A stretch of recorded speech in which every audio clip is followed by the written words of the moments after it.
Hello students, आज अपन एक practical के साथ है जिसके अंदर अपन डिस्कस करेंगे पीएन जंक्शन डायोड के बारे में, पीएन संधि डायोड के बारे में।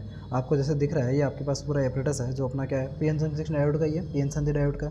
यहाँ पर अपने पास क्या है एक वोल्ट मीटर लिया हुआ है जिसकी रेंज कितनी है। रेंज अपने पास दो रेंज ली हुई है, तो 3 वोल्टेज और एक 30 वोल्टेज ली हुई है, जिसको अपन इस तरह से ऑपरेट कर सकते हैं। अगर 3 वोल्टेज पर का चला तो ऊपर रखेंगे, 30 पे रखना है तो अपन किस पे वर्क करेंगे, नीचे रखेंगे। इसके अलावा यहाँ पे अपने पास क्या लिया हुआ है, एक मिली एमीटर और माइक्रो एमीटर, दोनों का एमीटर यहाँ पे कांस्टेंट लिया हुआ है। आपको पता है कि जब अपने को फॉरवर्ड बायस की कंडीशन में हमें ज़्यादा करंट मिलती है तो अपन मिली में वर्क करेंगे, और जब कम करंट मिलती है तो अपन किस पे वर्क करेंगे, माइक्रो में वर्क करेंगे। वहीं अपने पास ये ए और बी फॉरवर्ड बायस के अपने पास यहाँ पे इलेक्ट्रिक सर्किट दिया हुआ है, इसके अलावा नीचे क्या दिया हुआ है, रिवर्स बायस के ऊपर। अब सबसे पहले अपन इसकी थ्योरेटिकल एक्सप्रेशन की ओर बढ़ते हैं। तो आपको पता है कि जब अपन बात करते हैं यहाँ पर आप एक चीज़ देख सकते हैं कि जिस तरह आपको ये डायग्राम में यहाँ पे क्लियर दिख रहा है कि पीएन जंक्शन डायोड के अंदर जहाँ पे जब अपन किसी इंट्रिंसिक सेमीकंडक्टर में, जब किसी परिशुद्ध अर्धचालक में या नेज अर्धचालक के अंदर हम ट्राईवैलेंट त्रिसंयोजी तत्व की अपन अशुद्धि को क्या करते हैं, इसके अंदर मिलाते हैं।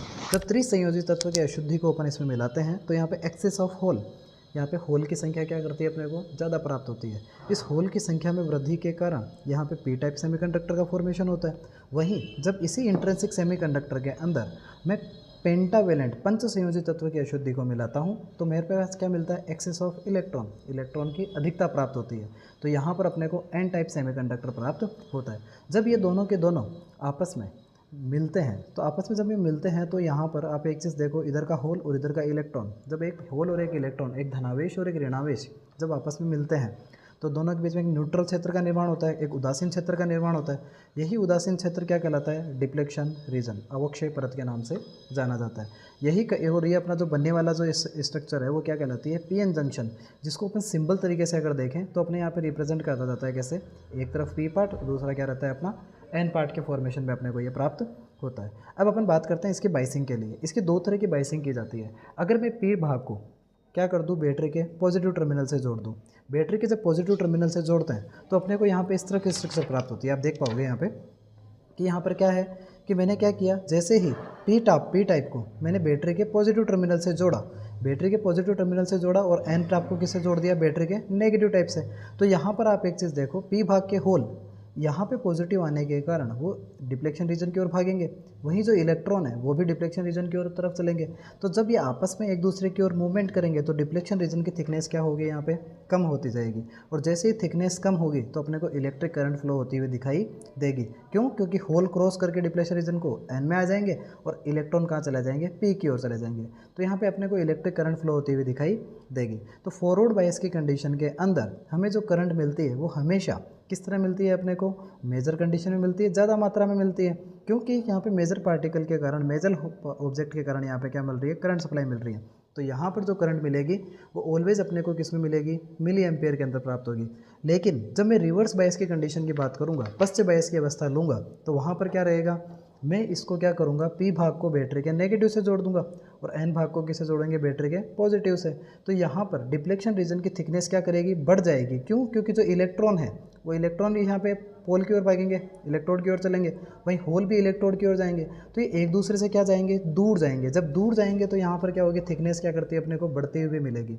यही कारण है कि यहाँ पर मेजर पार्टिकल के कारण यहाँ पे अपने को इलेक्ट्रिक करंट सप्लाई नहीं मिलेगी। लेकिन कुछ मात्रा में हमें अशुद्धि प्रेजेंट होती है किसी चीज़ में, तो जो होल के अंदर जो पी टाइप में उसमें जो माइनर पार्टिकल इलेक्ट्रॉन प्रेजेंट है वो इस डिप्लेक्शन रीजन को क्रॉस करेंगे, वहीं एन पार्ट में उपस्थित माइनर पार्टिकल होल भी इस डिप्लेक्शन रीजन को क्या करेंगे, क्रॉस करेंगे, जिससे यहाँ पर माइक्रो एम्पेयर के अंदर अपने को करंट सप्लाई होती हुई दिखाई देगी। और लास्ट में अपने को जो कर्व मिलेगा वो कर्व अपने को इस तरह के फॉर्मेशन के अंदर अपने को, अब जब ये तो ऊपर की तरफ जो मिली एम्पेयर में लिया हुआ है तो फॉरवर्ड बायस है, वही जो नीचे की तरफ गया हुआ है वो क्या है, रिवर्स बायस के अंदर करंट सप्लाई अपने को मिलेगी। चलिएगा अपन इसको अपने आगे से बढ़ाते हैं और इस टॉपिक न्यूमेरिकल को, इस अपने को प्रैक्टिकल को अच्छे से करते हुए आगे बढ़ते हैं। सबसे पहले अपन बात करते हैं फॉरवर्ड बायस की अवस्था में।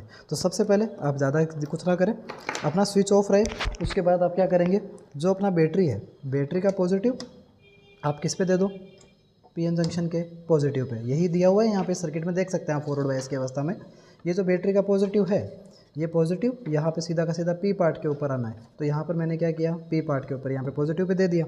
वही जो पीएन जंक्शन का नेगेटिव है, उस नेगेटिव को कहाँ दे दो, ले जाके दे दीजिएगा आप मिलीमीटर के पॉजिटिव के ऊपर। वहीं मिलीमीटर का नेगेटिव आपको ले जाके जोड़ना है कहाँ पे, बैटरी के नेगेटिव के ऊपर। ये तो अपना सीरीज कॉम्बिनेशन में सर्किट कंप्लीट हो चुका है। अब आपको पता है वोल्टमीटर ऑलवेज किस में लगता है, पैरेलल में।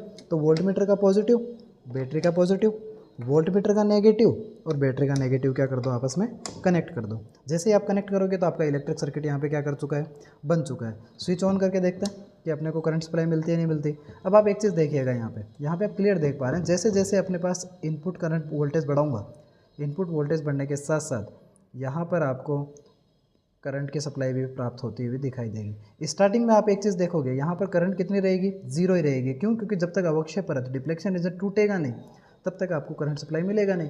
लेकिन जैसे जैसे फिर वोल्टेज बढ़ेगा, वोल्टेज बढ़ने के साथ साथ इलेक्ट्रिक करंट की वैल्यू भी क्या करती जाएगी, बढ़ती हुई आपको प्राप्त होगी। और लास्ट में आपको क्या करना है, इनपुट करंट, अपने पास पोटेंशियल और इलेक्ट्रिक करंट के अंदर क्या बनाना है, कर्व ड्रॉ करना है। और वो कर्व आपका कौन सा मिलेगा, फॉरवर्ड बायस के अंदर कर्व आपको प्राप्त होगा। ये तो हो गया किसमें, फॉरवर्ड बायस की कंडीशन में।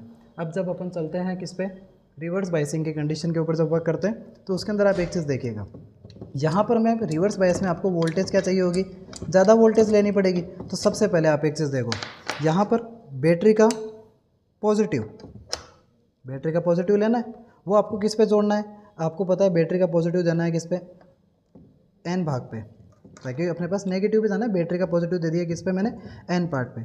और जो पी भाग है, उस पी भाग को ले जाके जोड़ दीजिएगा आप कहाँ पे, मिलीमीटर के। और मिलीमीटर के आगे आप किस तरह बढ़ते जाओगे, मिलीमीटर आपको पता ही है किस तरह जाएगा, बैटरी का आगे से कनेक्ट होता जाएगा यहाँ पे। तो ये तो अपने पास इलेक्ट्रिक सर्किट अपना नॉर्मल सा जुड़ जाएगा। वहीं थोड़ा सा जो आगे देखो, अपना पोटेंशियोमीटर, अपना जो पोटेंशियल है, वोल्टमीटर है, वो तो ऑलवेज किस में लगेगा, पैरेलल लगेगा। तो बड़े सिंपल तरीके से मैंने इसको पैरेलल कनेक्ट कर दिया।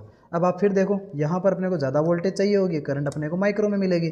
तो जैसे जैसे पोटेंशियल बढ़ेगा, इलेक्ट्रिक करंट की वैल्यू भी क्या करती जाएगी, यहाँ पे बढ़ेगी। लेकिन ये जो करंट आएगी, वो करंट किस में आएगी, माइक्रो एम्पियर में प्राप्त होगी। बहुत ज़्यादा कम मात्रा में आपको करंट यहाँ पे प्राप्त होगी। आई होप आपको ये पूरा का पूरा समझ में आया होगा। और लास्ट में जब आप इसका कर्व ड्रॉ करोगे, कर्व ड्रॉ करो, तब आप एक चीज़ ध्यान रहे, आपका पूरा का पूरा कर्व किस तरह मिलेगा अपने को, कर्व अपने को इस फॉर्म में मिलेगा, जहाँ पर फॉरवर्ड बायस में करंट अपने को स्टार्टिंग में तो जीरो रहेगा। क्यों? क्योंकि जब तक डिप्लेक्शन रीजन टूटेगा नहीं तब तक करंट आएगा नहीं, फिर करंट कंटिन्यू बढ़ती हुई प्राप्त होगी। वही माइक्रो के अंदर आप देखोगे, जब आप रिवर्स बायस में जाओगे तो करंट अति अल्प मात्रा में, बहुत ही कम वैल्यू में आपको करंट सप्लाई होती हुई दिखाई देगी। आई होप आपको पूरा समझ में आया होगा। मिलते हैं नेक्स्ट वीडियो में, तब तक के लिए thank you, have a nice day students.